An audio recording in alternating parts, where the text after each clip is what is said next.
everyone. I'm Kaif, and so the title of this talk is Gaming Instincts. Now, where did that come from? So, like most people in this room, I've been gaming pretty much as long as I can remember, right? Since I was a kid, whatever. And, it's a hobby that we all love. And naturally, we want to kind of share that experience with other people. And in my case, I wanted to introduce my non-gaming partner to gaming. Shanae, she's over there. Hello. There you go. And I quickly realised something, which is that introducing a newcomer to the medium is actually a lot more challenging than it looks. And it turns out that there's a lot of instinctual knowledge about the mechanics and the language of games that we just assume all players have. So that's what this talk is about. It collects some of the observations that I had when introducing a newcomer to games. Okay, cool. Before I begin, a little bit about me. I'm Kaif. I'm a software engineer at the BBC, so kind of just down the road at Pacific Quay. And I'm not a game dev yet, but maybe that will change in the future, I don't know. And I've got a few links up there. I'm not on Twitter or anything like that, so if you're looking for some hot takes, I've got nothing for you. So yeah, cool. All right, and big fat disclaimer here. Speaking of hot takes, this is not a criticism of the immense amount of work that goes into some of the games that I'm going to talk about today. I mean, software of any kind is hard, right? It's really, really difficult. And also, this talk isn't about dumbing games down, right? It's not going to be Dark Souls needs an easy mode, right? It's about helping new gamers to skill up and hopefully get them to the point where they can approach a game like Dark Souls and not feel super intimidated by it. So, as mentioned, a few years ago, I wanted to introduce my non-gaming partner to gaming, but I knew that at that point, the most recent game that she had played was Kung Fu Panda on the original Xbox. And, I mean, there was also some experience with the original Nintendo Entertainment System with her siblings growing up. But, naturally what happens is siblings move out and they, don't play games anymore. And also games have changed a lot since then, right? So trying to introduce her to modern day games is going to be a bit difficult. And so I tried to come up with a sort of games curriculum of to slowly introduce her to some of the mechanics of games slowly. And we started off stage one. We started off with some casual sort of phone-based word and puzzle games, right? So things like you've got Words with Friends on the left there, Spell Tower, fantastic game by the way, and Dots. Just so you know, this was pre-Wordle, right? Wordle didn't exist at this point, but she is really into Wordle as well. So yeah, I mean, I went for these because I knew that she already liked word games, right? She played things like Scrabbles, she did crosswords in the newspaper, she did word search puzzles and stuff like that. So I thought, okay, this was good. It's a digital analogue of games that she's already familiar with in the real world, right? And so that worked really well. She really got into it and really got comfortable playing that. So that was fantastic. And then, the game on the right is Dots, also another really good mobile game. So then I was, things were pretty good. So I went on to stage two, which was to kind of introduce to more sort of phone-based, games which have narrative elements to it, right? And something with slightly more complex puzzles, a bit more abstract. So we went for phone games here, and we started off with probably one everyone could recognise, Monument Valley on the left, fantastic game, and then in the middle there we've got Florence, another very narrative-focused game, really cool, and then also The Walking Dead, of course, which is a great example of it's a really complex narrative. And the idea here was to kind of show the depth of gaming, right? To show that games can be really aesthetically stunning, like Monument Valley there, or that games can tell these really complex and rich stories, like The Walking Dead. And again, this went really well. And then we moved on to stage 3, we were feeling pretty confident now. So it was like, okay, I wanted to introduce her to a co-op game, right? So a game where she took direct control of the actual character.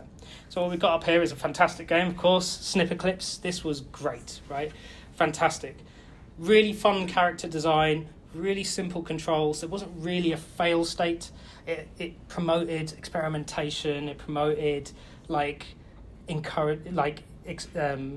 cooperation and stuff like that. So it was a great game. And then the next game that we tried was Overcooked. Right? now, needless to say, this was a bloody disaster. Right? This was very stressful. There's a lot going on. She just wasn't having fun with this one, and I was actually convinced that it had put her off games permanently, right? And I was probably pretty sure if it carried on, it would have been a divorce-inducing event. So we didn't actually play.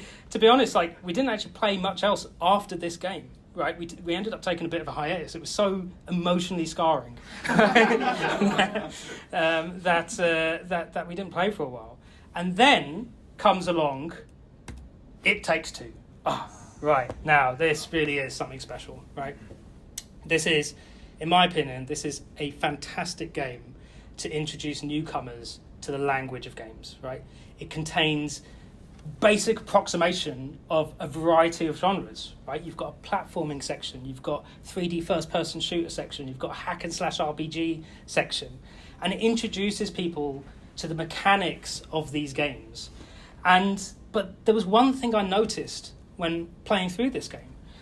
There were sections of the game that I found really easy, platforming moments that I just kind of breezed through, but they were really, really challenging for her, and it wasn't for the reasons that I was expecting.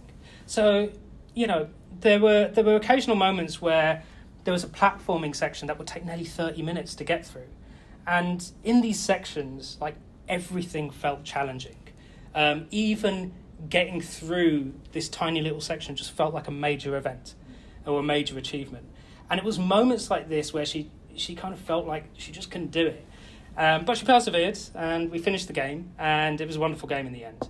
But it was concepts like holding down the jump and run button to jump further. That's something that, to make long jumps, or understanding how dual stick camera movement or circle strafing works, right? These are things that we just know how to do. But trying to explain that to someone who's never ever played that is incredibly difficult. And it was those kind of concepts that made those sections difficult. And it reminded me that a lot of gaming literacy at this point is instinctual. It requires a lot of experience in the vocabulary of games. And that brings me to my next section, which is assumed knowledge. So, look, of course, games have tutorials, right? They teach controls and the objectives of the game. But there are things that aren't taught in games. There's an assumption that people are already familiar with some of these tropes. So here's some examples, right? So, for example, in the side-scrolling platformer, players almost always travel from left to right. So on the left here, we've got the original platformer, Super Mario Brothers from 1985. And then on the right here, more modern-day one, we've got the really visceral and atmospheric Inside. And this assumed knowledge that players move from left to right is so ingrained into players that the designers of Inside made the choice of having absolutely no prompts or guidance appearing on screen at all. Players just instinctively knew to move from left and right. Here's another one. So it's assumed that players know that interacting with something with a cross on it is going to increase your health. Now, admittedly, this is a fairly universal symbol, right? It's a medical aid symbol. It's been used throughout human society. Everyone knows that. But even the concept that your character has a health bar and that it depletes, that's assumed knowledge, right? That's something that we just know that's the case. And also, some games don't go for something with a cross on it and instead opt for a roast chicken that you pick out of a dustbin, right? This is, of course, from Streets of Rage, fantastic game. But yeah, it's, again, just kind of assumes that you know that. Now, this is an interesting one. This one came up in Life is Strange True Colours, right? So this game features a phone that you can get to in the menu, and it lets you read messages from different characters in the game. And now a lot of people that play games, they know that most in-game menus have a universal back button to get out of the menu, right? In this case, it's this one over here, right? It's just circle to just back out of the menu.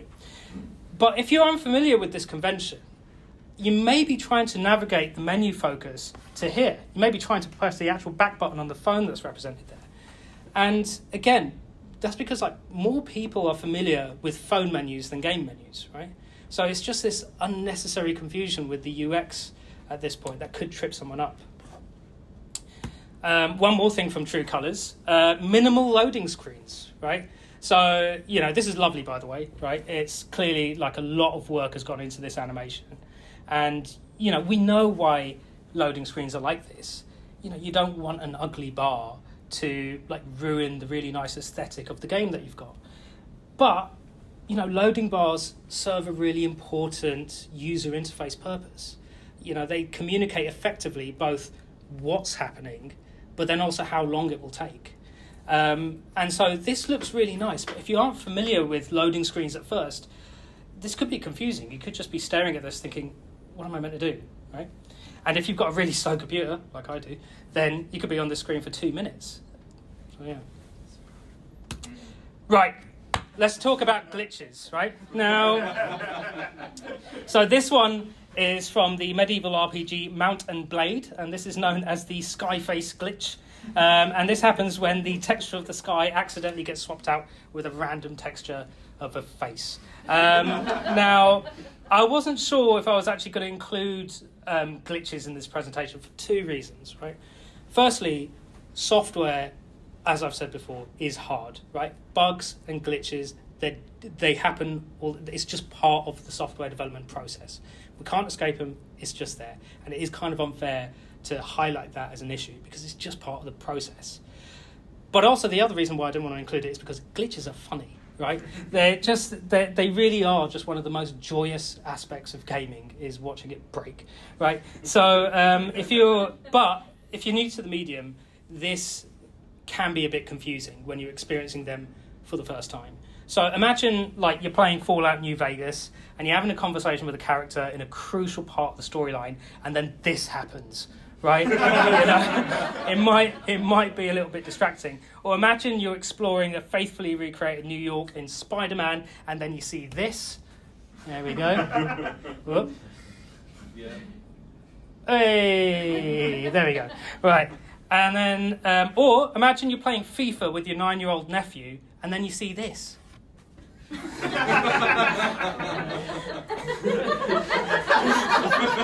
Okay, actually, they'll probably find that really funny, to be honest with you. But you get my point, right? It's they can be a stumbling block, and especially if they occur in the opening hours of a game. I mean, that's critical onboarding time for new players. So yeah, it can be confusing. So, but easily, one of the biggest challenges for new players is controls. Now, this needs its own section, but it really is the biggest hurdle. So, dual stick controls. Hopefully, this will play. Let's see. Oop. No.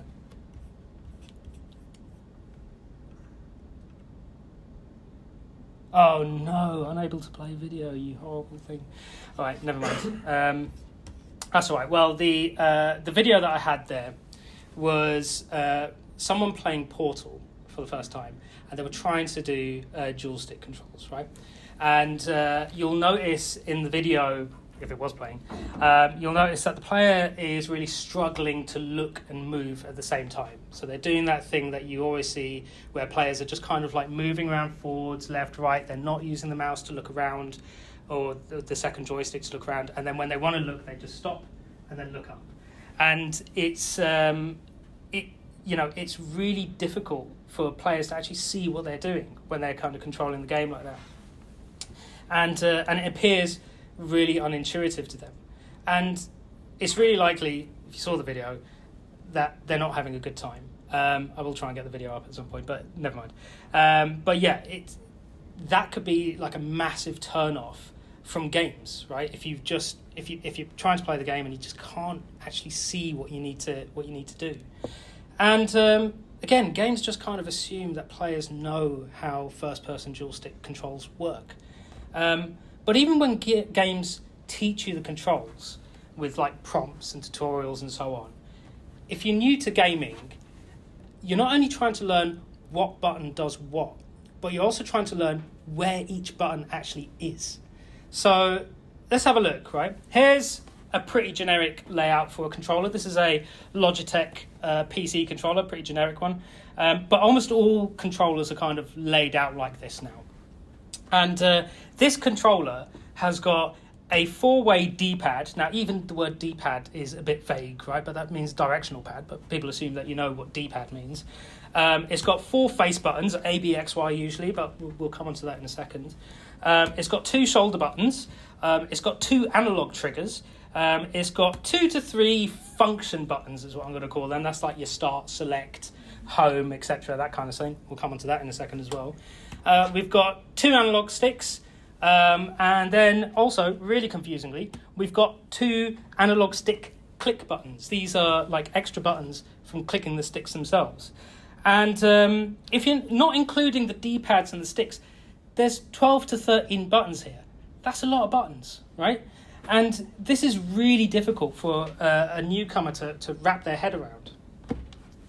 And on the subject of button layouts, right, here's another problem, right? So here's the Xbox layout, right? You see this on the standard Xbox controller. Here's the PlayStation, and here's Nintendo. Now, imagine you're playing a game and you needed to, I don't know, hold X to pay respects or something, right? And which button would you press, right? On the Xbox, it's this one on the left here. On the PlayStation, it's this one down here. And then on Nintendo, for some reason, it's up here, right? This is unnecessary confusion. And look, I understand that standardization is never going to happen, right? Why? Copyright, okay? They're not going to do it because they're scared they're going to be sued into oblivion by the rival manufacturers, right?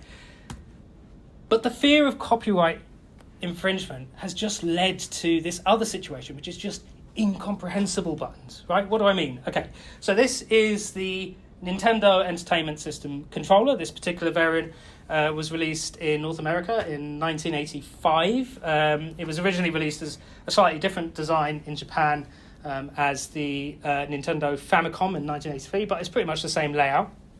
And this is an iconic controller. Everyone recognizes this one. And it's pretty much considered like the controller layout that all modern day controllers stem from, right? Now, if we have a look at the start and select buttons here, now every controller after this has had these 2 inner buttons, and usually they're used to kind of access menus and stuff like that, right? So, and also start is almost universally used to pause the game. I realise saying that out loud, right? That doesn't make any sense, but yeah, pressing start pauses the game. But anyway, But the thing is like every console manufacturer moving forward has had these 2 inner buttons, but they've represented them all differently. So let's take a look. So let's have a look at the different start and selects here.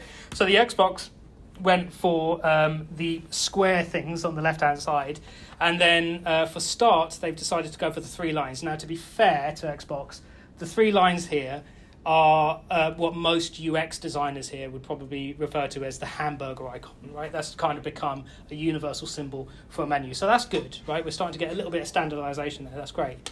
Let's have a look at the PlayStation, right? So the PlayStation has gone for whatever this is, right, on the left-hand side. But, you know, fair play to Sony. They've also gone for the hamburger for start, which is really good. Now, Nintendo, right, who invented the bloody buttons in the first place, right, have decided to go for minus and plus, right? Why? Why have they done this, right? And I mean, what? It's not as if they're going to sue themselves, is it? Right? But anyway, like, look, and I know that a lot of these controller issues that I mentioned can be easily overcome with like a bit of experience with the controller itself, right? But they do represent a stumbling block for newcomers. But But they're just barriers to entry. And like all these barriers to entry, they all add up. So that brings me to my final topic, which is barriers to entry. So think about the steps that need to take place before you can even play a game. So the first thing being getting the kit to actually play the game in the first place. So the problem is that hardware is expensive, right? I mean, there's financial barriers there. But not only that, but the choice is absolutely bewildering, right? So let's take a look at the current market as it stands right now for the console market. So right now, you can get yourself a PlayStation 5 digital edition for about 390 quid. You can get a PlayStation 5 disc edition for about 480 quid. You can get an Xbox Series S for 250 quid. You can get an Xbox Series X for about 450 quid. You can get a Nintendo Switch for 260 quid, a Nintendo Switch Lite for about 200 quid, a Nintendo Switch OLED model for 310 quid. You can get a Steam Deck 64 gig, which is 350 quid, a Steam Deck 256 gig, which is 460, and the 512 version will set you back 570 quid, thereabouts. And that doesn't even include last-gen hardware, which is still being sold and still being maintained by the manufacturers. So if you did include that, you could pretty much double this list, right? And we didn't even mention PC or VR. I mean, like, if you want to try and include those, forget it, right? Really, really difficult to wrap your head around. And then, okay, let's say, fine, you entered the market, you've bought yourself a console, you've figured out which one you're going to buy. Right, now you've got your system, what game do you play? I mean, there's loads, right? And, like, how do you even know where to start? I mean, everyone here, there's probably hundreds of thousands of games out there, but good curation for new players is really hard to come by. I mean, you probably listen to podcasts, you probably go to some news sites, you probably follow people on Twitter, but these have likely evolved over time, right? And if you're new, where do you begin? And so, in conclusion, what's the solution to all of this? Well, now, I actually don't believe that there's a huge amount more that the industry or developers can actually do. I think accessibility and usability have actually dramatically improved over the years. I think we're in a much better place than we were 20 years ago. And there's been some really great work in the field on the part of developers. I think onboarding is now a really big part of the game design process. So actually, I think the solution is us, right? As individuals who have grown up with gaming. Perhaps it's kind of down to us to have those moments of mentorship where we help guide a new player through the world of games, where we kind of give inexperienced friends and relatives advice on like what system to buy, or like what games they should start with, or what buttons to press, or what direction to head in. And providing that encouragement that will allow them to overcome that frustration of repeatedly failing so that they can experience that rush of success that we're kind of all captivated by. And if we did this, it may help bring more newcomers into the medium and the hobby that brought us joy in our lives. And maybe it might just all bring us all a little bit closer. Thank you very much.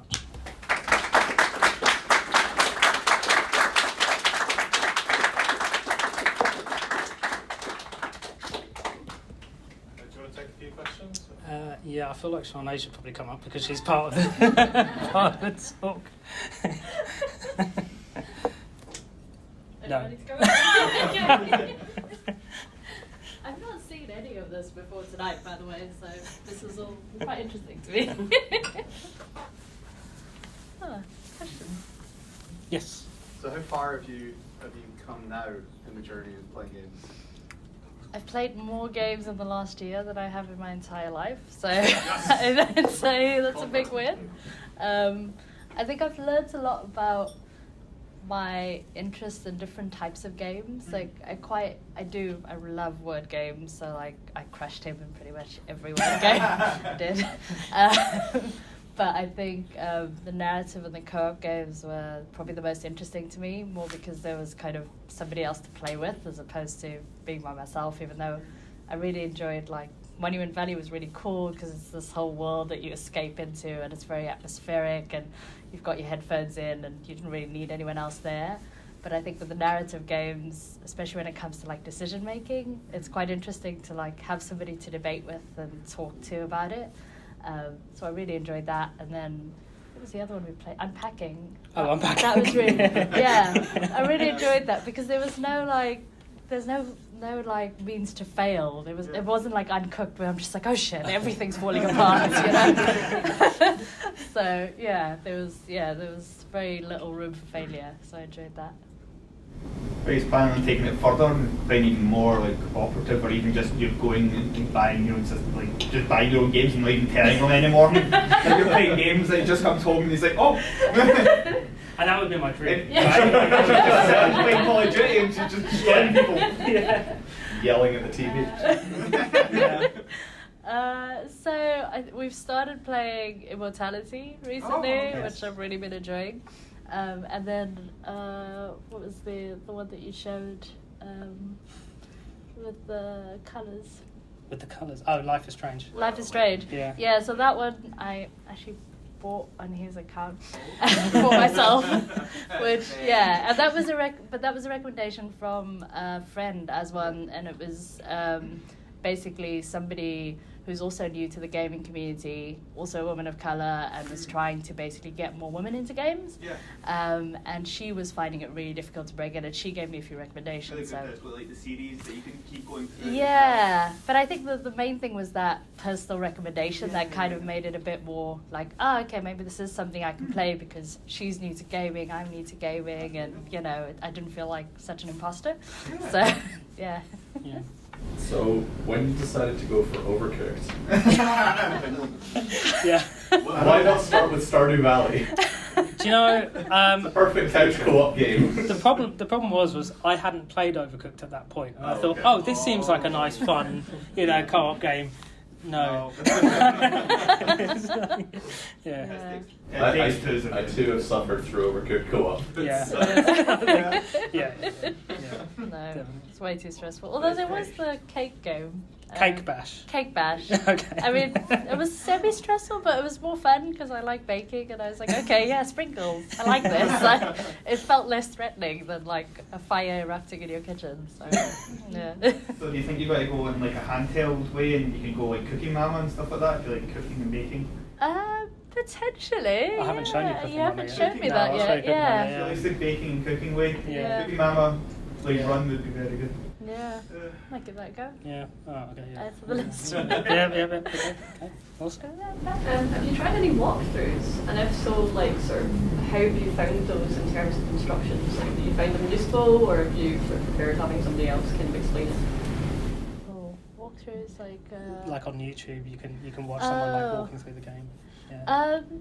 I've only watched like a couple over his shoulder. There's that what's that Girlfriend reviews. Girlfriend reviews, yeah. I watched a couple of those, but I think mainly I've just kind of dived in. I kind of like the not knowing what to expect in some ways because it leaves me with very little expectations, and in many ways it's like it doesn't put me off right at the start to be like, oh shit, I'm gonna have to know how to do these complex moves before I get into it.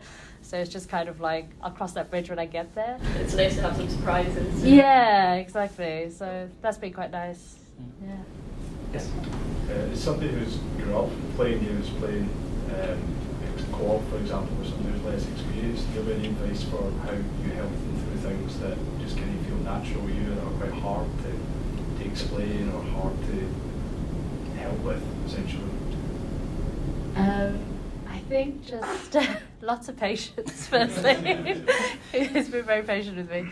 But I think also just like breaking things down into very simple concepts is usually what works best to me. It's kind of like the first time he mentioned D-pad, I was like, what the fuck is a D-pad? Like, I had no clue what that was. And I think just like, it's the cross button essentially on the keypad. It's like, okay, I know how to use this now. But I think also just explaining different concepts and maybe taking yourself, like, I think especially with the camera angles and like having to do different camera angles while moving, I found that really difficult. Like, I was just like, what am I doing here? Like, what am I trying to achieve? And I think taking it outside of the game and giving people like a concept of like, okay, so what you're trying to do by using these two buttons together is essentially get a 360 view of what you're looking at while moving around, as opposed to make sure that the dragon is in your sight at all times. And I'm just like, the dragon's trying to kill me, you know? So I think taking the pressure away from it and just kind of de-escalating a little bit really helps. Yeah, I think It Takes Two does a really good job of that. So it provides you with a lot of spaces where you can just kind of experiment. There's no threat. So it's like you've learnt the mechanic, you've got the, you picked up the gun or whatever, and then you're just in this sort of hub area where you can just practice. There's no enemies around or anything like that. And I think kind of what I ended up doing with the circle strafing was a big one, because like we came up against this boss and it required you to kind of circle strafe out of the way. That was the tactic. And I think what we ended up doing was like I would like put a little mark on the floor and say, okay, try and keep me in the center of the camera, and then like just kind of explaining that, and just like breaking it down into just the smallest thing of like explaining, okay, the reason you're moving this way is for that objective, which is like keep it, so you can move left and right, but keep keep your target in focus. So yeah, I'd say like break it down, take time, and patience. I think that's it. And I think also to add to that, like games where there's not the threat of sudden death, like when you die, it's over and you've got to start from scratch. Like I think It Takes Two was really nice because it wasn't like, oh gosh, I've screwed up this move, and so now that's the end of the game. I think there's less that you lose, so you're putting less on the line, and in some ways that made it less threatening. Like Okay.